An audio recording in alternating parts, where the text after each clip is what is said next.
আসসালামু আলাইকুম। এটিএন বাংলা সংবাদে সবাইকে স্বাগত জানাচ্ছি। আমি ভাবনা আহমেদ। শুরুতেই বিআরবি কেবল সংবাদ শিরোনাম। অবাধ ও গ্রহণযোগ্য নির্বাচন আয়োজনে ইসি প্রতিশ্রুতিবদ্ধ। মাসব্যাপী সংলাপের উদ্বোধনীতে সিএসি। ভোট বানচালের বিরুদ্ধে সতর্ক থাকার আহ্বান বিশিষ্টজনদের। প্রবাসীরা বাংলাদেশের অবিচ্ছেদ্য অংশ। মন্তব্য প্রধান উপদেষ্টা ডক্টর ইউনূসের। দেশ পুনর্গঠনে সবাইকে এগিয়ে আসার আহ্বান।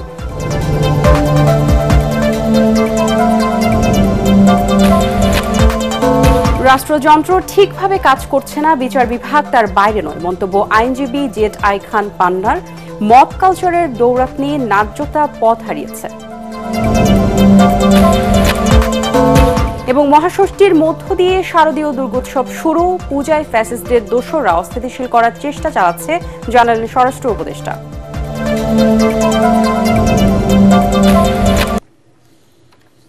শুনছিলেন বিআরবি কেবল সংবাদ শিরোনাম, এবারে বিস্তারিত। একটি অবাধ, সুষ্ঠু ও গ্রহণযোগ্য নির্বাচন আয়োজনে নির্বাচন কমিশন প্রতিশ্রুতিবদ্ধ বলে জানিয়েছেন প্রধান নির্বাচন কমিশনার এম নাসির উদ্দিন। রাজধানীর আগরগাঁয়ে নির্বাচন কমিশনের সম্মেলন কক্ষে সুশীল সমাজে প্রতিনিধিদের সংলাপের শুরুতেই তিনি কথা বলেন। জানান, জোরে সোরেই আগামী নির্বাচনের প্রস্তুতি নিচ্ছে কমিশন। এআই এর মাধ্যমে প্রোপাগান্ডা ছড়িয়ে কেউ যাতে নির্বাচনকে বাধাগ্রস্ত করতে না পারে সেজন্য কমিশনকে সতর্ক করেন সুশীল সমাজের প্রতিনিধিরা। রিপোর্ট আদ্দিন সজীবের। ত্রয়োদশ জাতীয় সংসদ নির্বাচন সামনে রেখে অংশীজনদের সঙ্গে সংলাপ শুরু করল নির্বাচন কমিশন। প্রথম দিনে সুশীল সমাজের প্রতিনিধিদের সঙ্গে আলোচনার টেবিলে কমিশন শুরু হয় সকাল 10:30টায়। স্বাগত বক্তব্যে প্রধান নির্বাচন কমিশনার এম নাসির উদ্দিন বলেন, এই মতবিনিময় কেবল একটি আনুষ্ঠানিকতা নয়, অবাধ ও সুষ্ঠু নির্বাচন আয়োজনে রাখবে গুরুত্বপূর্ণ ভূমিকা।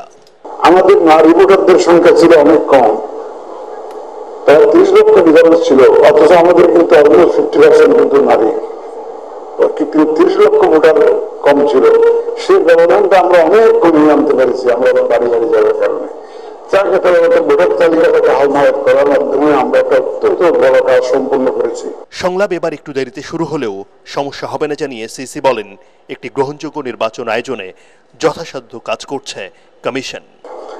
আমরা আইন সংশোধন, কন্ডাক্ট সংশোধন থেকে আরম্ভ করে 9টা আইন আমরা সংশোধনের কাজ করেছি। আমাদের প্রকিউরমেন্টের বিষয়টি এগিয়ে গেছে। মোটামুটি এই নির্বাচন অনুষ্ঠানটা সুষ্ঠু এবং সুন্দরভাবে করার জন্য যা যা প্রস্তুতি নেওয়ার দরকার, এই ক্ষেত্রে আমরা অনেক এগিয়ে গেছি। পরে একে একে বক্তব্য রাখেন সুশীল সমাজের প্রতিনিধিরা। আইন শৃঙ্খলা পরিস্থিতির কথা উল্লেখ করে তারা বলেন, নির্বাচন ব্যাহত করার যে কোনো ষড়যন্ত্র মোকাবেলায় সতর্ক থাকতে হবে। প্রশাসন এবং আইন শৃঙ্খলা সেটা কিন্তু ভঙ্গুর, ফ্রাজাইল নাই, সেটাকে কিভাবে রিস্টোর করে কাজ করবেন, বড় চ্যালেঞ্জ কিন্তু এটা। এবং চেইন অফ কমান্ড ভেঙে গেছে, বললেই কথা শুনছে না অনেক জায়গায়। দ্য কোড অফ কন্ডাক্ট, এই ব্যাপারে আমরা দেখেছি প্রত্যেকবার আমরা সন্তুষ্ট হতে পারিনি। তো আপনারা যদি প্রথম থেকেই মানে শক্ত স্টেপ নেই এবং যে কোনো স্খলনে দৃষ্টান্তমূলক ব্যবস্থা নিতে পারেন, এই রক্তচক্ষু নিক্ষেপ করতে পারেন, তাহলে কিছুটা শান্তিপূর্ণ হতে পারে। মাসব্যাপী এই সংলাপে পর্যায়ক্রমে রাজনৈতিক দল, গণমাধ্যম প্রতিনিধি, নির্বাচন বিশেষজ্ঞ, পর্যবেক্ষক ও জুলাই যোদ্ধাদের সঙ্গে মতবিনিময় করবে কমিশন। আদ্দিন সজীব, এটিএন বাংলা, ঢাকা। কম আলোচনা হয়েছে। রাষ্ট্র পুনর্গঠনে প্রবাসী বাংলাদেশের ভূমিকা রাখার আহ্বান জানিয়েছেন প্রধান উপদেষ্টা ডক্টর মোহাম্মদ ইউনূস। নিউ ইয়র্কে প্রবাসী বাংলাদেশিদের অনুষ্ঠানে প্রধান উপদেষ্টা বলেন, জুলাই আন্দোলন পরবর্তী পরিবর্তনগুলোকে এগিয়ে নিতে গুরুত্বপূর্ণ অবদান রাখতে পারেন প্রবাসীরা। তাদের উদ্দেশ্য করে তিনি বলেন, গ্যালারিতে কথা না বলে মাঠে নেমে খেলার আহ্বান জানান তিনি। অনুষ্ঠানে সফররত বিএনপি, জামায়াত ও এনসিপি নেতারাও বক্তব্য রাখেন। বিস্তারিত জানাচ্ছেন ইকরামুল হক সায়েম। নিউ ইয়র্কে NRB connect day empowering global বাংলাদেশিস শীর্ষক অনুষ্ঠানে যোগ দেন প্রধান উপদেষ্টা ডক্টর মোহাম্মদ ইউনূস। প্রবাসী বাংলাদেশিদের এই অনুষ্ঠানে অংশ নেন সরকারের উপদেষ্টা ছাড়াও সফররত বিএনপি, জামায়াত ও এনসিপি নেতারা।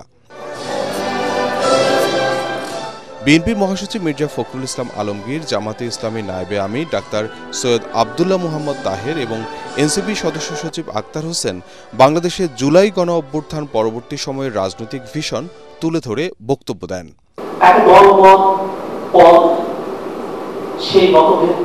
সেগুলোর বাইরে গিয়েও এই প্রজন্ম তারা দাঁড়িয়ে গেছে, তারা বাংলাদেশকে নতুন করে বলতে চায়। তারা বাংলাদেশকে বিশ্ব মঞ্চে উপযোগী এবং প্রতিযোগিতায় বাংলাদেশকে দেখতে চায়। আমাদের এখানে সমমর্যাদা, নারী পুরুষ, মেজরিটি মাইনরিটি সকল শ্রেণীর মানুষ একই ধরনের অধিকার এবং নিরাপত্তা পাবে। দল, মত, বিশ্বাস, রিলিজিয়ন এখানে কোনো বৈষম্য থাকবে না। এটাই আমাদের আদর্শ হবে।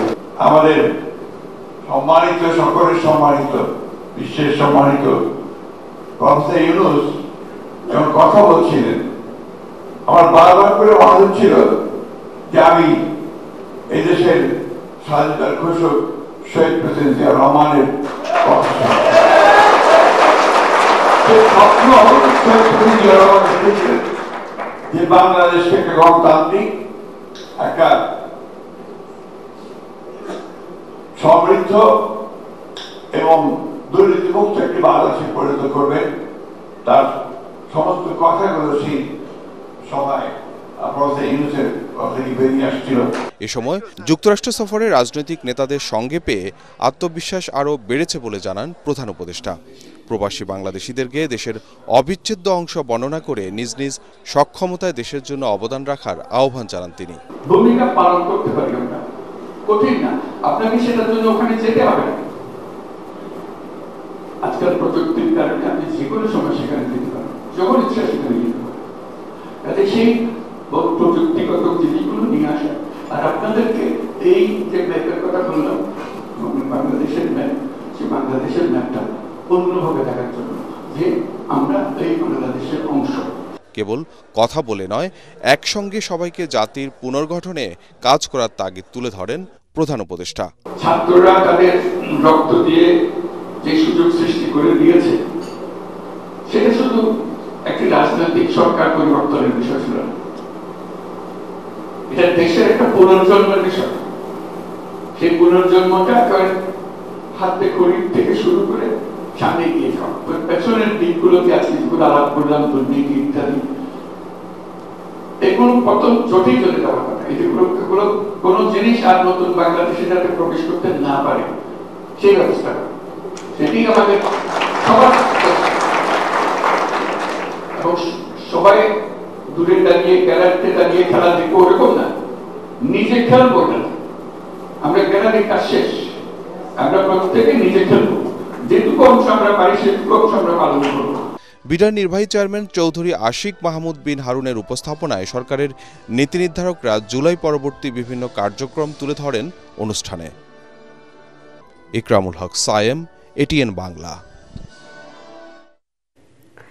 বিএনপি জামায়াত ভাগবাটোয়ারা করে দেশের সবকিছু দখল করে নিয়েছে বলে মন্তব্য করেছেন তথ্য উপদেষ্টা মাহফুজ আলম। রাজধানীতে এক অনুষ্ঠানে তিনি বলেন, রাজনৈতিক দল, সিভিল, মিলিটারি, আমলাতন্ত্রের কারণে কোনো কিছু পরিবর্তন বা সংস্কার করা যাচ্ছে না। 2 মাসের মধ্যে সাংবাদিকতা সুরক্ষা অধ্যাদেশ পাশ হবে জানিয়ে উপদেষ্টা আরও বলেন, সবাই এখন থেকে আছে পরবর্তী সরকারের দিকে।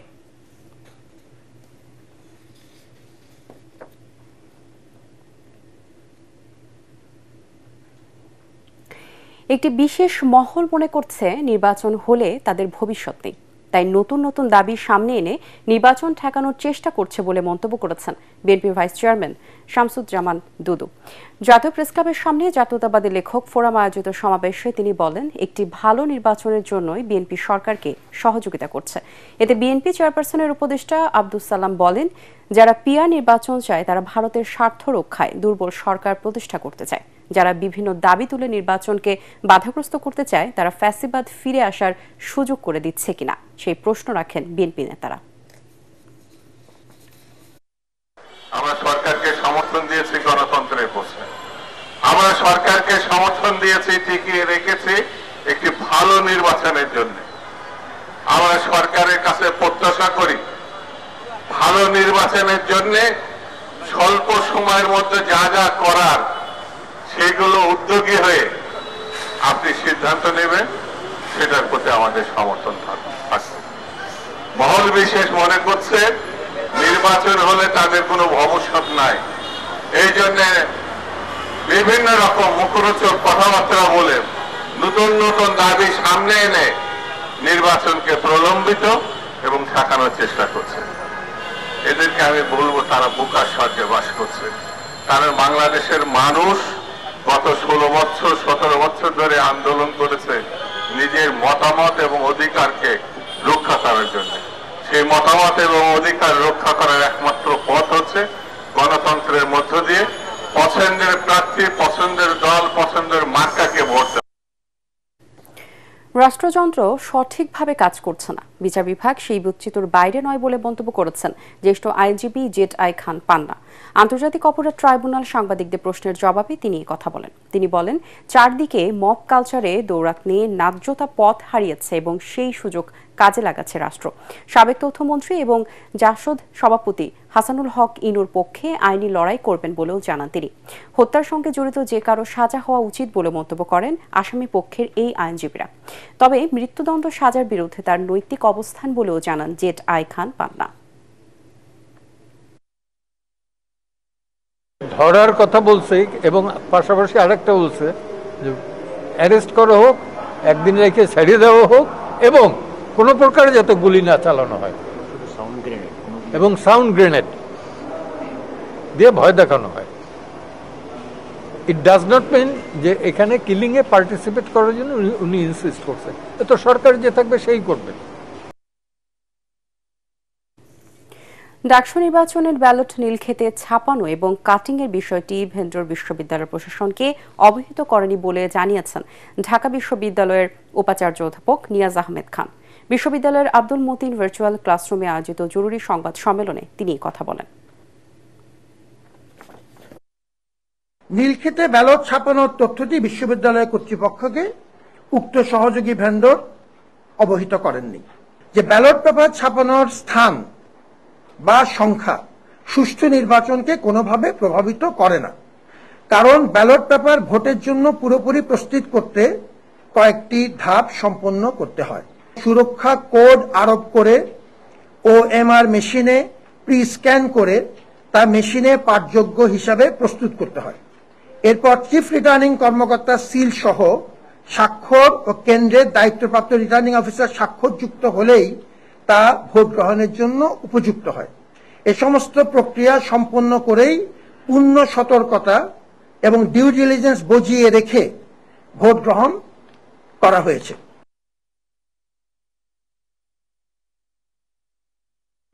মহাষষ্ঠীর মধ্য দিয়ে শুরু হলো শারদীয় দুর্গোৎসব।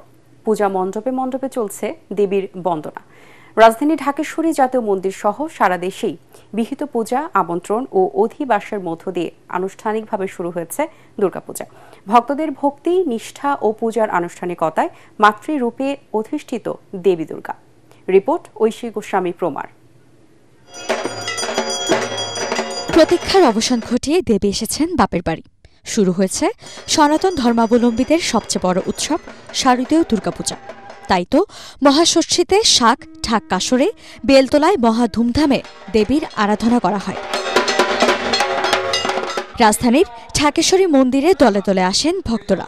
ফুল বেলপাতায় দেবীকে অঞ্জলি দিয়ে দেশ ও জাতির মঙ্গল কামনা করেন তারা। সবাই একসাথে আসি মন্দিরে, একসাথে বসে দেখতেছি, আনন্দটাই আলাদা।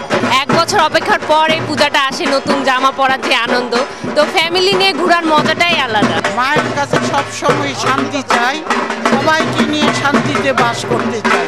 আমরা সুস্থ থাকি, ভালো থাকি, শান্তিতে থাকি। 5 দিন আমরা সবাই মিলে আমরা উৎসবটা একত্রিতভাবে উদযাপন করব। 5 দিন আমরা অনেক মজা করব, ঘুরবো, খাওয়া দাওয়া করব। এর আগে ফুল, ফল, ঘি, ধূপধুনো সহ যজ্ঞ ও পূজার নানান অনুষঙ্গে শুরু হয় মহাষষ্ঠীর বিহিত পূজা।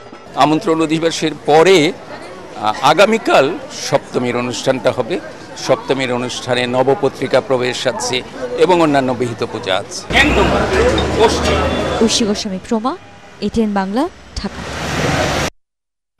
পতিত ফ্যাসিস্টের দোসর ও ভারতের মিডিয়া পূজা উপলক্ষে গুজব ছড়িয়ে দেশকে অস্থিতিশীল করার চেষ্টা চালাচ্ছে বলে মন্তব্য করেছেন স্বরাষ্ট্র উপদেষ্টা জাহাঙ্গীর চৌধুরী। এবার পূজা হচ্ছে 33,355 মণ্ডপে, যা গত বছরের চেয়ে 1,000 বেশি বলে জানান তিনি। নিরাপত্তার দায়িত্বে রয়েছে সশস্ত্র বাহিনীর 1 লাখ ও পুলিশের 70,000 সদস্য। সচিবালয়ে কোর কমিটির বৈঠক শেষে এসব কথা বলেন স্বরাষ্ট্র উপদেষ্টা। তিনি আরও বলেন, জাতিসংঘে ভাষণে আগামী ফেব্রুয়ারিতে নির্বাচনের ঘোষণা দিয়েছেন প্রধান উপদেষ্টা। সেই লক্ষ্যে প্রস্তুতি চলছে। খাগড়াছড়িতে স্কুল ছাত্রীকে ধর্ষণের ঘটনায় আন্দোলন ভিন্ন খাতে নেওয়ার অভিযোগ উঠেছে। সামাজিক যোগাযোগ মাধ্যমে শারদীয় দুর্গাপূজাকে কেন্দ্র করে সাম্প্রদায়িক সম্প্রীতি বিনষ্ট করার লক্ষ্যে দুষ্কৃতিকারী ও গুজব সৃষ্টিকারীদের বিরুদ্ধে কঠোর আইনানুগ ব্যবস্থা গ্রহণ করা হবে। পার্শ্ববর্তী দেশ এবং ফ্যাসিস্টের কিছু দূষণ সবসময় একটা মিথ্যা সংবাদ, স্পেশালি ইউটিউব, ফেসবুক এগুলিতে দিয়ে দেয়। এগুলি আপনারা প্রতিবাদ করবেন এবং প্রকৃত যে তথ্য ওটা আপনারা সবার সামনে উঠে ধরবেন। এখানে কোন ধরনের ঝুঁকি কাজ করছে না। প্রতিবারের যেবারে পূজা মণ্ডপের সংখ্যা যেমন বাড়ছে, আইন শৃঙ্খলা সংখ্যাকারী বাহিনীর সংখ্যা আমরা বাড়িয়ে দিয়েছি। শারদীয় দুর্গোৎসবকে ঘিরে ফ্যাসিবাদী শাসনামলের মতো কেউ যাতে কোনো রকম সাম্প্রদায়িক পরিস্থিতি তৈরির অপচেষ্টা করতে না পারে সেদিকে আইন শৃঙ্খলা বাহিনী সহ সবাইকে সজাগ থাকার আহ্বান জানিয়েছেন বিএনপির ভারপ্রাপ্ত চেয়ারম্যান তারেক রহমান। এক ভিডিও বার্তায় দেশের হিন্দু সম্প্রদায়ের প্রতি শারদীয় দুর্গাপূজার শুভেচ্ছা জানিয়ে তিনি বলেন, দেশের বিভিন্ন ধর্মাবলম্বী মানুষ উৎসাহ উদ্দীপনার সঙ্গে যার যার ধর্ম পালন করবে। এটি বাংলাদেশের আবহমান কালের ধর্মীয় সামাজিক মূল্যবোধ। তিনি বলেন, বিএনপি বিশ্বাস করে ধর্ম যার যার, রাষ্ট্র সবার। ফ্যাসিবাদ মুক্ত বাংলাদেশে দেশের প্রত্যেক নাগরিক একে অপরের নিরাপত্তা এবং সম্মান রক্ষা করবে। দেশের হিন্দু সম্প্রদায়ের প্রতি আমার আহ্বান, আপনারা উৎসাহ উদ্দীপনা সহকারে নিশ্চিন্তে নিরাপদে সারা দেশে উৎসব আনন্দ উদযাপন করুন। সৌহার্দ্য সম্প্রীতির বার্তা ছড়িয়ে দিন। আমি এবং আমার দল বিএনপি বিশ্বাস করে ধর্ম যার যার, রাষ্ট্র সবার। শারদীয় উৎসবকে ঘিরে ফ্যাসিবাদী শাসন আমলের মতন কেউ যেন কোনোরকম সাম্প্রদায়িক পরিস্থিতি কিংবা নিরাপত্তা বিঘ্নিত হওয়ার মতন কোনো অপচেষ্টা করতে না পারে সে ব্যাপারে সতর্ক এবং সজাগ থাকার জন্য আমি দেশের আইন শৃঙ্খলা রক্ষাকারী বাহিনীর প্রতি আহ্বান জানাই। ঢাকা মহানগরে 254টি মন্দিরের মধ্যে 89টি মন্দিরকে অধিক ঝুঁকিপূর্ণ হিসেবে চিহ্নিত করেছে ঢাকা মেট্রোপলিটন পুলিশ। বিকেলে ঢাকেশ্বরী মন্দির পরিদর্শন শেষে ডিএমপি কমিশনার সাংবাদিকদের জানান, গেল বছরের তুলনায় এবার আইন শৃঙ্খলা পরিস্থিতি আরও সুসংগঠিত। তার আশা, পূজার সময় কোনো নিরাপত্তাজনিত সমস্যা হবে না। এছাড়া আজ থেকে ডিএমপির ঊর্ধ্বতন কর্মকর্তারা রাজধানীর পূজা মণ্ডপগুলো পরিদর্শন শুরু করেছেন বলে জানান ডিএমপি কমিশনার। তিনি জানান, নিরাপত্তা নিশ্চিতে প্রতিটি মণ্ডপকে 4টি শ্রেণীতে ভাগ করে বিশেষ ব্যবস্থা নেওয়া হয়েছে।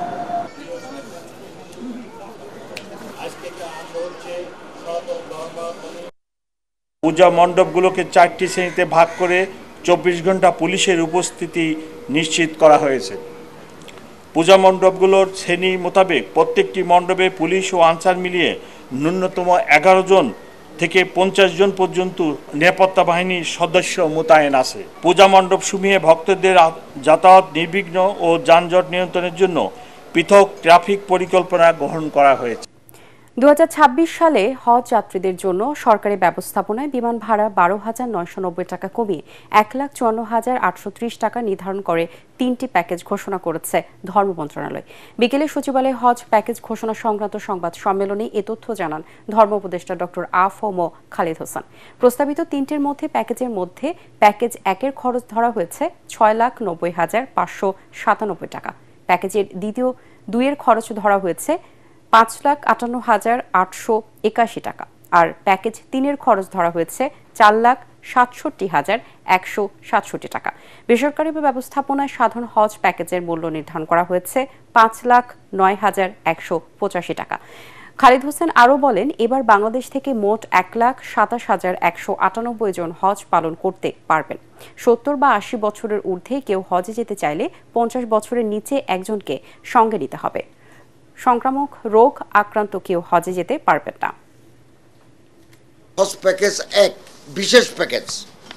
এই প্যাকেজে হজ যাত্রীরা মক্কায় হারাম শরীফের বহিরাঙ্গন থেকে সর্বোচ্চ 700 মিটারের মধ্যে হোটেলে থাকবেন। এই প্যাকেজের খরচ ধরা হয়েছে 6,90,597 টাকা। হজ প্যাকেজ 3 এটি সাশ্রয়ী হাউস প্যাকেজ। এই প্যাকেজের খরচ ধরা হয়েছে 4,67,167 টাকা। শারদীয় দুর্গাপূজা উপলক্ষে টানা 5 দিন বন্ধ থাকবে বেনাপোল পেট্রোপোল স্থলবন্দর দিয়ে আমদানি রপ্তানি বাণিজ্য কার্যক্রম। বিষয়টি নিশ্চিত করে বেনাপোল স্থলবন্দরের পরিচালক শামীম হোসেন রেজা জানান, দুপুর থেকে 3 অক্টোবর পর্যন্ত আমদানি রপ্তানি কার্যক্রম বন্ধ থাকবে। এরপর 4 অক্টোবর সকাল থেকে যথারীতি আমদানি রপ্তানি শুরু হবে। তবে এই সময় বেনাপোল কাস্টমস হাউস ও বন্দরের ভেতরে খালাস কার্যক্রম চালু থাকবে। পণ্য খালাস করে ভারতীয় খালি ট্রাক ফিরেও যেতে পারবে। বেনাপোল ইমিগ্রেশন পুলিশের ভারপ্রাপ্ত কর্মকর্তা ইলিয়াস হোসেন মুন্সি জানিয়েছেন, আমদানি রপ্তানি বন্ধ থাকলেও পাসপোর্টধারী যাত্রী পারাপার স্বাভাবিক থাকবে।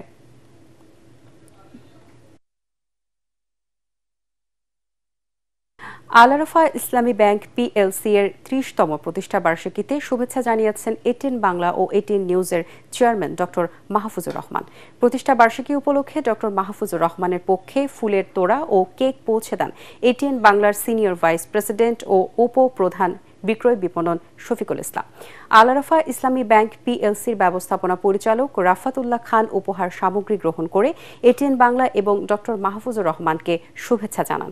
এ সময় উপস্থিত ছিলেন প্রতিষ্ঠানটির এক্সিকিউটিভ ভাইস প্রেসিডেন্ট ও head of PRD Jalal Ahmed সহ ঊর্ধ্বতন কর্মকর্তারা।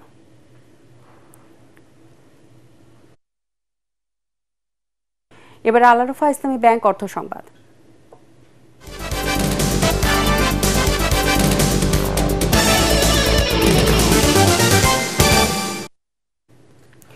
মেহেরপুরে দিন দিন বাড়ছে অ্যানথ্রাক্স আক্রান্ত রোগীর সংখ্যা। সামাজিক সচেতনতার অভাব, গবাদি পশুকে নিয়মিত ভ্যাকসিন না দেওয়া ও প্রশাসনের কার্যকর পদক্ষেপ না থাকায় কমছে না রোগের প্রকোপ।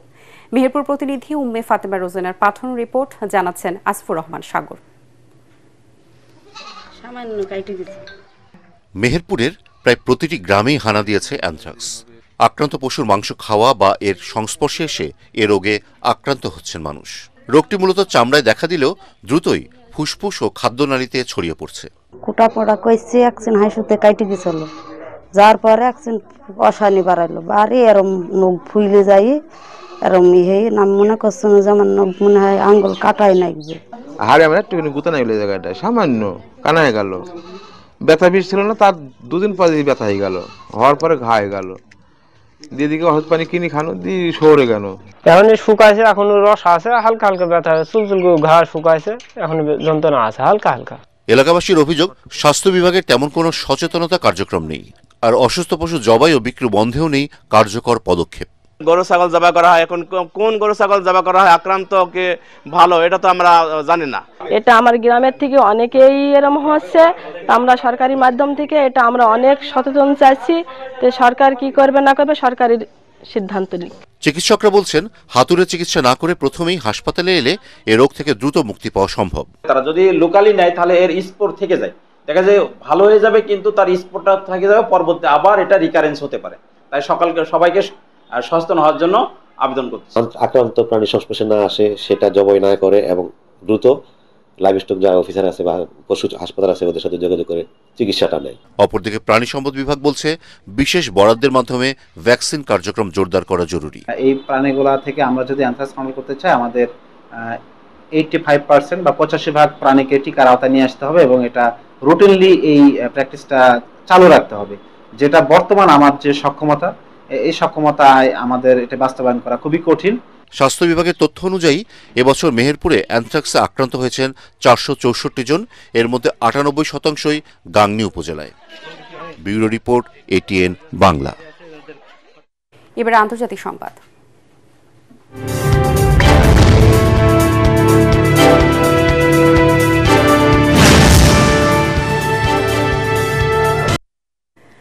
ভারতের তামিলনাড়ুতে থালাপতি বিজয়ের রাজনৈতিক কর্মসূচিতে ঘটে গেল ভয়াবহ এক ট্র্যাজেডি।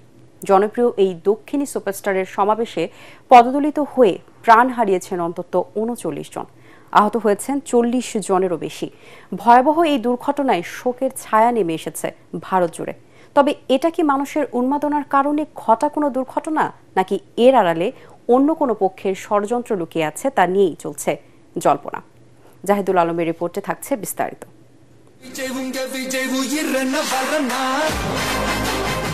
দক্ষিণ ভারতের সুপারস্টার কোটি মানুষের নায়ক থালাপাথি বিজয়। সিনেমার পর্দায় তার অন্যায়ের বিরুদ্ধে রুখে দাঁড়ানোর মতোই দেশ পুনর্গঠনে নেমেছেন রাজনীতিতে। ক্ষমতাসীনদের দুর্নীতির বিরুদ্ধে তার কণ্ঠস্বর যেন ভারতের সাধারণ মানুষেরই না বলা কথার প্রতিধ্বনি। রাজনীতিতে পা রাখার পর থেকেই তার জনপ্রিয়তা যেন বহুগুণে বেড়েছে। তার নতুন দল তামিলগা ভেত্রী কাজগাহাম ঘোষণার পর জনসভায় নামছে মানুষের ঢল। তবে শনিবার জনগণের সেই উচ্ছ্বাস এবার ঠেকে গেল শোকের ছায়ায়।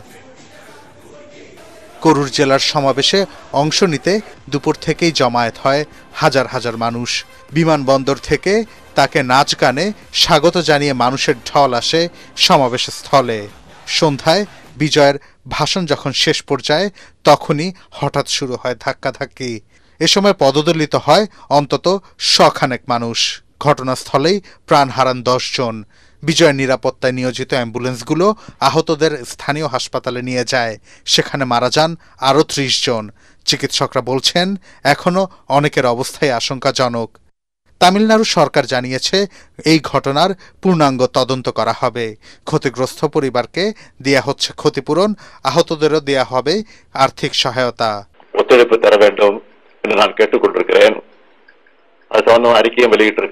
তবে জনমনে প্রশ্ন, এটা নিছকে কোনো দুর্ঘটনা নাকি উদ্দেশ্য প্রণোদিত কোনো তৎপরতা? জাহিদুল আলম, এটিএন বাংলা। আজ বিশ্ব নদী দিবস। অপরিশোধিত বর্জ্য ফেলার কারণে দূষিত হচ্ছে নদী। মারাত্মক পরিবেশ দূষণ হচ্ছে নদীর তীরবর্তী এলাকাগুলো। এমন বাস্তবতা বিরাজ করছে হবিগঞ্জে।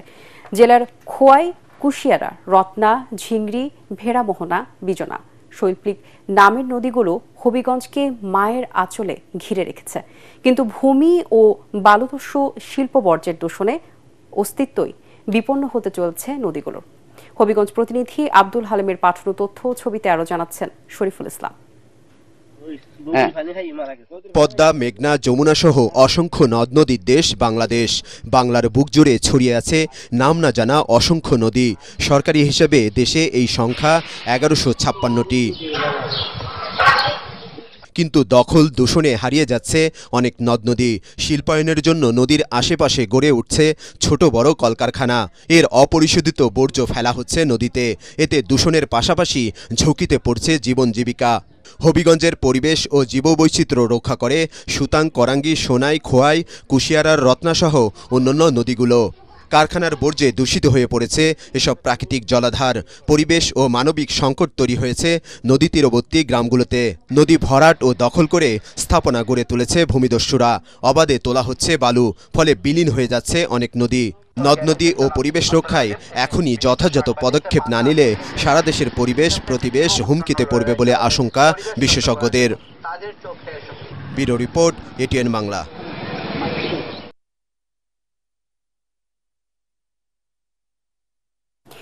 এবার খেলার খবর থাকছে এশিয়া কাপ। এশিয়া কাপের ইতিহাসে এবারই প্রথম ফাইনালে মুখোমুখি হয়েছে ভারত ও পাকিস্তান। চিরবৈরী দুই দেশের লড়াই ঘিরে সমর্থকদের মাঝেও দেখা দিয়েছে তুমুল উত্তেজনা। এদিকে পাকিস্তানের অধিনায়ক জানিয়েছেন তারাই জিতবেন শিরোপা, তবে পরিসংখ্যান এগিয়ে রাখছে ভারতকে। দুবাই আন্তর্জাতিক স্টেডিয়ামে রাত 8:30টায় শুরু হবে এশিয়া কাপের ফাইনাল ম্যাচ। আর জানাচ্ছেন পরাগ আরমান। এশিয়া কাপের 41 বছরের ইতিহাসে এবারই প্রথম ফাইনালে মুখোমুখি হচ্ছে ভারত ও পাকিস্তান। তাদের ম্যাচ মানেই মাঠের লড়াইয়ের চেয়ে বড় হয়ে ওঠে রাজনৈতিক বৈরিতা। তাতে চিরশত্রু দুদেশের লড়াইটি ছড়ায় আলাদা উত্তেজনা। দর্শক সমর্থকরা মুখিয়ে থাকেন এশিয়ার সেরা দু দলের লড়াই দেখতে। বাংলাদেশকে হারিয়ে ফাইনাল উঠে প্রতিপক্ষ হিসেবে ভারতকে পায় পাকিস্তান। চলতি এশিয়া কাপের 2 ম্যাচেই সূর্যকুমার যাদবদের কাছে হারলেও ফাইনালে ভারত বদের স্বপ্ন পাকিস্তান অধিনায়ক সালমান আগার। পাকিস্তান ইন্ডিয়া কা জাহির বাত প্রেসার তো রহতা হি হ্যায়। ফাইনাল ম্যাচ নিয়ে আমরা খুবই রোমাঞ্চিত। আমরা জানি আমাদের কি করতে হবে। যে কোনো দলকে হারানোর সামর্থ্য আমাদের আছে। মাঠে নেমে আমরা চেষ্টা করব ভারতকে হারাতে। जो टीम कम गलतियां करती है वही जीती है और हम कोशिश करेंगे। এশিয়া কাপ ফাইনালের আগে ভারতীয় শিবির চোট সমস্যায় জর্জরিত। গুরুত্বপূর্ণ দুই সদস্য অভিষেক শর্মা এবং হার্দিক পান্ডিয়ার ফাইনাল খেলা নিয়ে রয়েছে সংশয়। দুজনেই পেশিতে টান পড়েছে। তবে এশিয়া কাপে একমাত্র অপরাজিত দল ভারত। তাছাড়া এবারের দুই ম্যাচেই পাকিস্তানকে পরাজিত করে তারা রয়েছে ফর্মের চূড়ান্তে। পরিসংখ্যানও এগিয়ে রাখছে ভারতকে। টি-20তে দুই দলের 15 লড়াইয়ে ভারতের 12 জয়ের বিপরীতে পাকিস্তান জিতেছে মাত্র 3 ম্যাচে। তবে আরব শাহীর দুবাই স্টেডিয়াম কারা আলোকিত করবেন তা দেখার অপেক্ষা সবার। পরাগ আরমান, এটিএন বাংলা। আফগানিস্তানের বিপক্ষে 3 ম্যাচের টি-20 সিরিজের জন্য দল ঘোষণা করেছে Bangladesh cricket board BCB. Asia cup খেলা দলে একটি মাত্র পরিবর্তন আনা হয়েছে। ইনজুরি আক্রান্ত লিটন দাসের জায়গায় ফিরেছেন বাঁহাতি ব্যাটার সৌম্য সরকার। সংযুক্ত আরব আমিরাতে শারজায় আগামী 2, 3 ও 5 অক্টোবর আফগানিস্তানের বিপক্ষে অনুষ্ঠিত হবে 3 ম্যাচের টি-20 সিরিজ। নিয়মিত অধিনায়ক লিটন দাস বাইরের থাকায় নেতৃত্ব দেবেন জাকের আলী অনিক।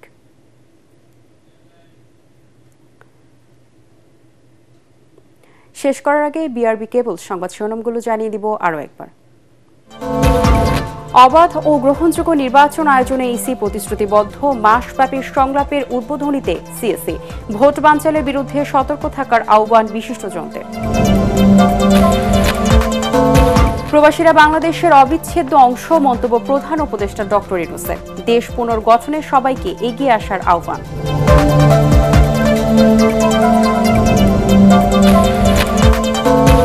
রাষ্ট্রযন্ত্র ঠিকভাবে কাজ করছে না, বিচার বিভাগ তার বাইরে নয়, মন্তব্য আইনজীবী জেড আই খান পান্নার। মব কালচারের দৌরাত্ম্যে ন্যায্যতা পথ হারিয়েছে। এবং মহাষষ্ঠীর মধ্য দিয়ে শারদীয় দুর্গোৎসব শুরু। পূজায় ফ্যাসিস্টদের দোসররা অস্থিতিশীল করার চেষ্টা চালাচ্ছে, জানালেন স্বরাষ্ট্র উপদেষ্টা।